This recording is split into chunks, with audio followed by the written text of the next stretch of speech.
We begin with Trump intensifies personal attacks on rival Harris. U.S. grants $567 million military aid package to Taiwan. Austria's far-right Freedom Party triumphs in poll. Israeli strike on central Beirut signals further escalation, and rescuers use zip lines, boats as Nepal floods kill 200 people. U.S. 2024 election, Republican presidential nominee Donald Trump has intensified his personal attacks on Kamala Harris, his Democratic rival, by repeating an insult that she was mentally impaired, while also saying she should be impeached and prosecuted. On Sunday, Trump's ally in Erie, Pennsylvania, took similar themes on an event the day before that he described as a dark speech. He claimed in front of a cheering crowd on Sunday that Harris was responsible for an invasion at the United States-Mexico border and told them she should be impeached and prosecuted for her actions. Crooked Joe Biden became mentally impaired, he added. Sad but lying Kamala Harris, honestly, I believe she was born that way. There's something wrong with Kamala, he said, and I just don't know what it is, but there's something missing, and you know what? Everybody knows it. With closely a month until the poll, Trump is escalating his use of personal and offensive attacks, even as some Republicans say he will be better off sticking to the issues that concern voters. Trump has long threatened legal action against his rivals, including President Joe Biden and his 2016 rival Hillary Clinton. Trump has several legal problems of his own. He was convicted in May of falsifying business records in the hush money case in New York, with sentencing planned for November 26th. Two other cases are pending: a federal case for his alleged role in the January 6, 2021 insurrection, and a state case in Georgia for his efforts to overturn his 2020 loss there to Biden. Prosecutors are appealing against the federal judge's dismissal of a case involving his handling of classified documents. Trump argues federal and state prosecutors are aiming him for political reasons. There is no evidence to suggest that is true. Trump has ridiculed Harris, the first black woman and person of South Asian descent to lead a majority party ticket, as stupid, weak, dumb, as rock, and lazy. His allies have pushed him publicly and privately to talk instead about the economy, immigration, and other issues. Senator Lindsey Graham said, according to reports, I just think the better course to take is to prosecute the case that her policies are destroying the country. Harris has not commented on Trump's recent attacks, but has said when asked about all the comments that it was the same old show, the same tired playbook we've heard for years, with no plan on how he will address the needs of the American people. The White House has said Joe Biden, United States President, has approved $567 million in fresh defense support for Taiwan.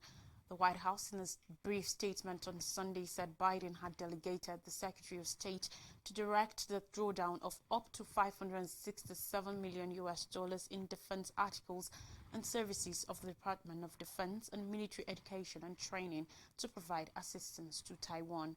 While the U.S. does not have official diplomatic ties with Taiwan, it is Taipei's most important international backer and arms supplier. China has continually demanded Washington stop selling weapons to Taipei, which it claims as its own territory. The U.S. in April approved billions of dollars in military aid for Taiwan, and as Chinese increase military and political pressure on the island, Beijing accuses Washington of meddling in its internal affairs with its support for the democratic island. Taipei has complained of stalled U.S. arms deliveries, including for upgraded F-14 fighter jets. China has not renounced the use of force to bring Taiwan under its control and has also ramped up rhetoric about unification being inevitable. Taiwan rejects China's claims and says the people of the island should be the ones to choose their future. Talking elections, Austria's far-right Freedom Party FPO has topped the country's national polls in a historic victory, but is likely to battle to find partners that will enable it to form a governing coalition. According to near-complete results, the FOP won 28.8% of votes, beating the ruling Conservative People's Party OVP into second place at 26.3%.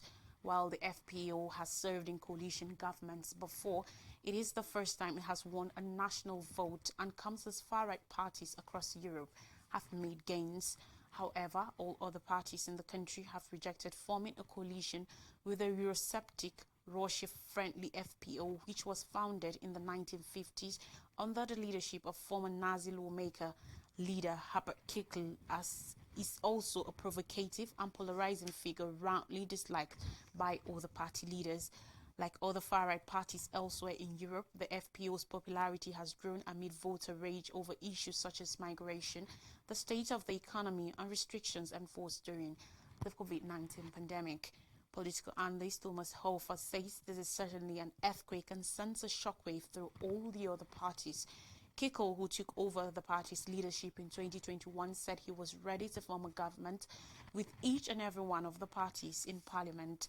Among FPO supporters, the atmosphere was festive as supporters wearing traditional Austrian dress, donned glasses.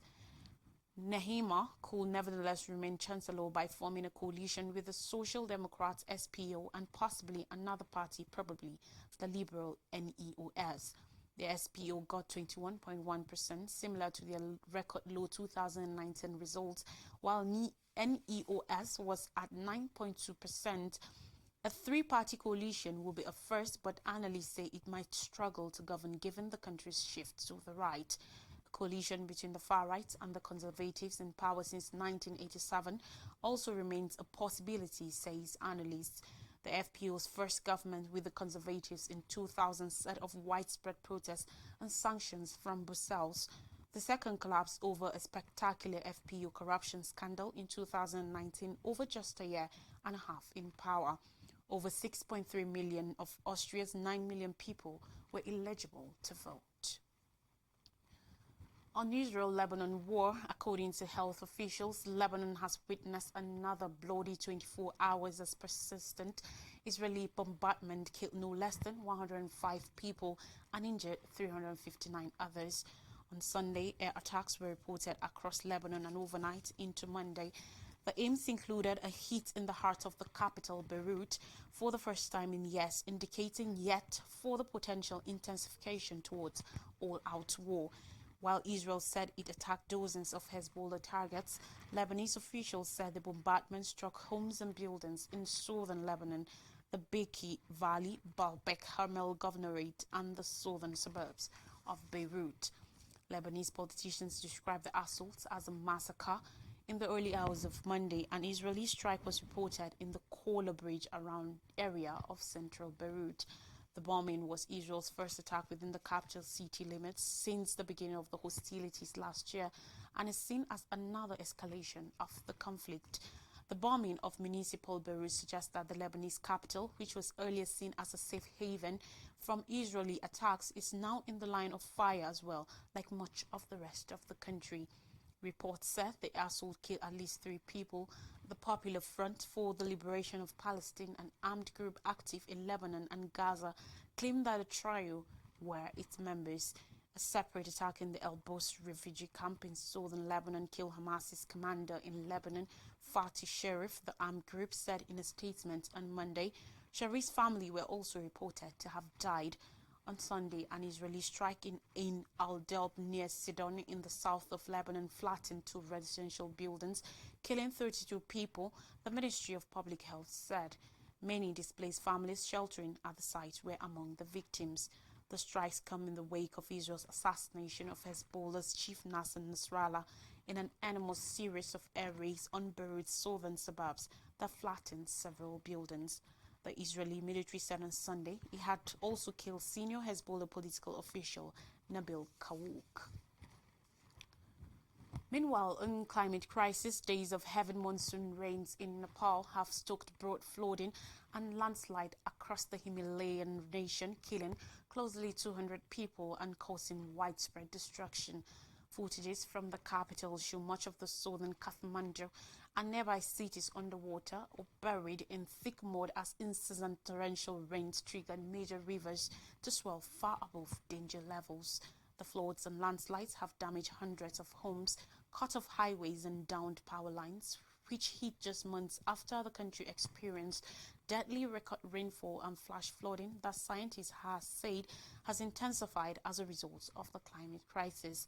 Search and rescue teams have battled to reach residents buried under their homes or struck by flooding in remote areas.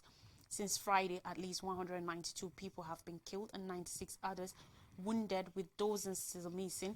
Nepal's Ministry of Home Affairs Deputy Spokesperson Dil Kumar Tamang said on Monday.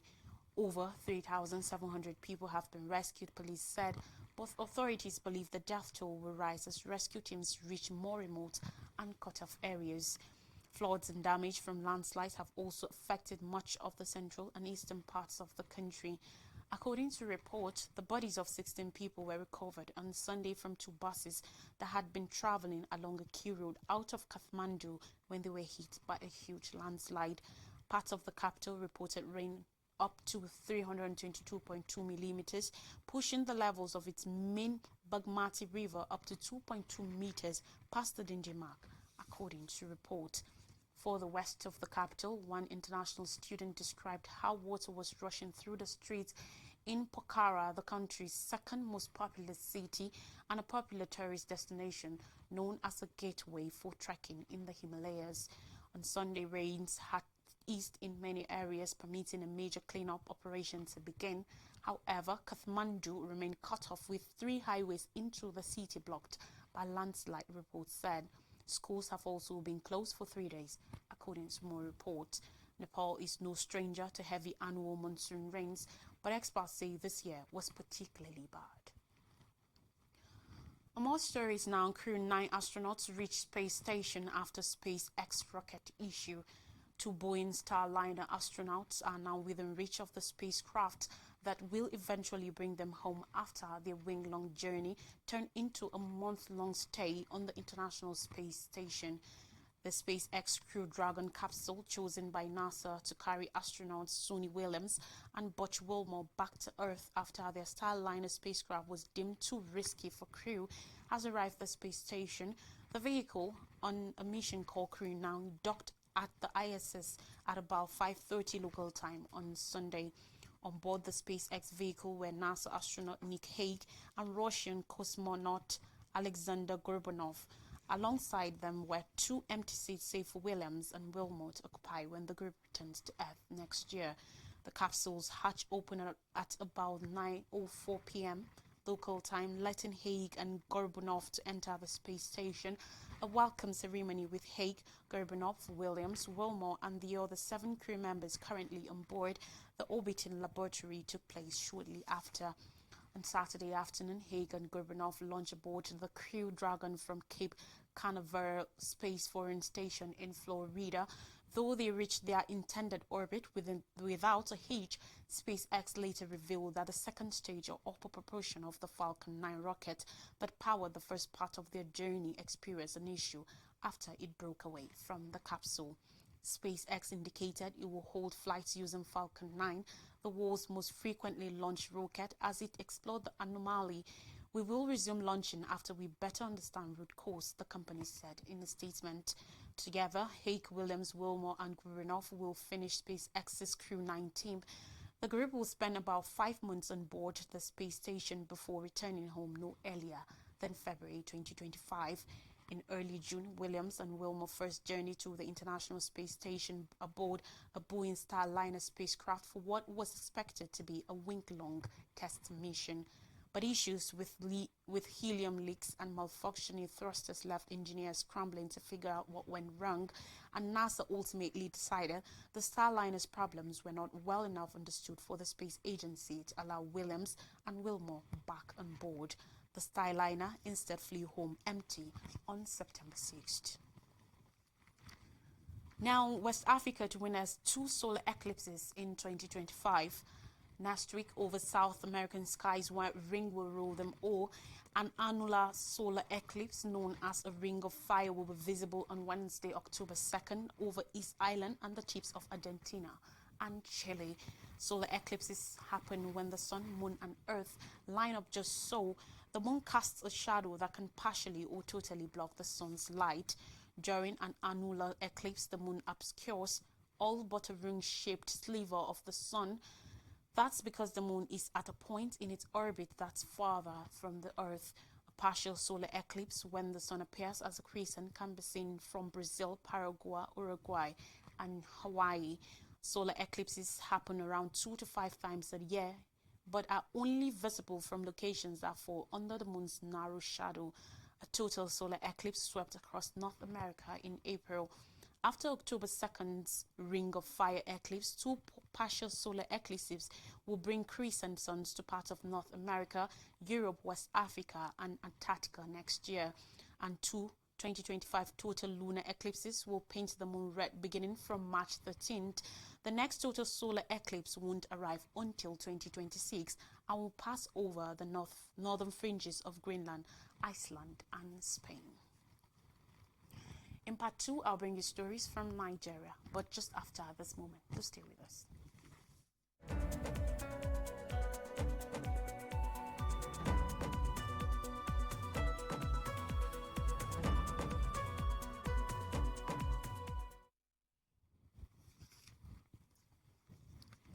You're welcome back. Now stories from Nigeria.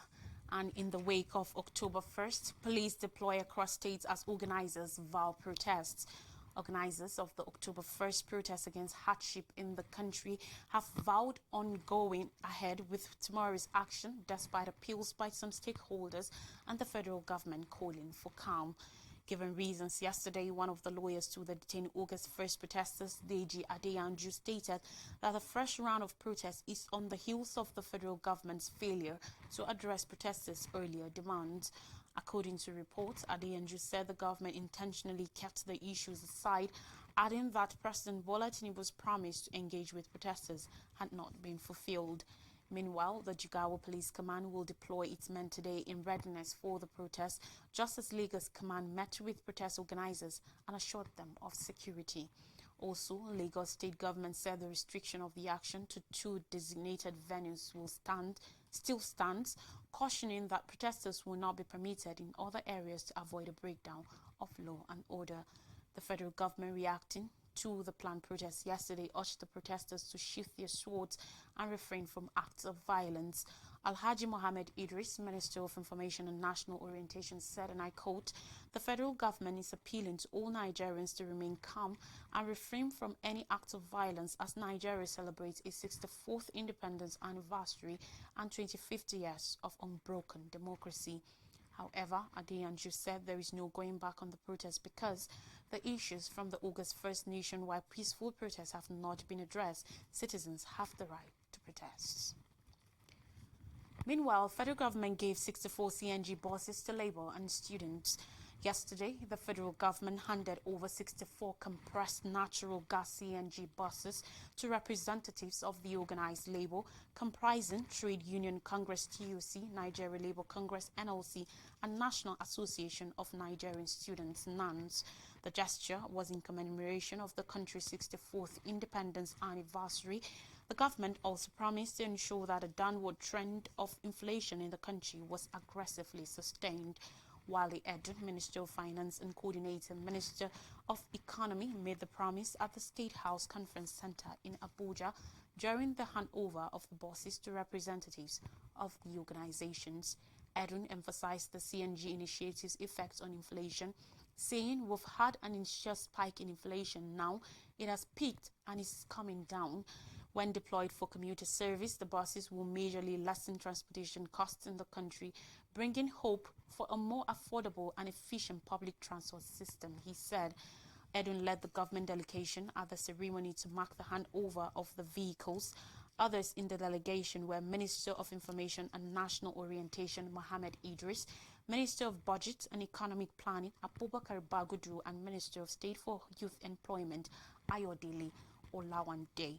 He described the distribution of the buses as fulfilling President Bola Tinubu's promise to provide affordable and efficient transportation to support Nigerians after the removal of fuel subsidies under the presidential initiative on compressed natural gas, emphasizing that the initiative targeted to alleviate the burden on the poor and vulnerable and support macroeconomic reforms that will position the country on the path to economic stability.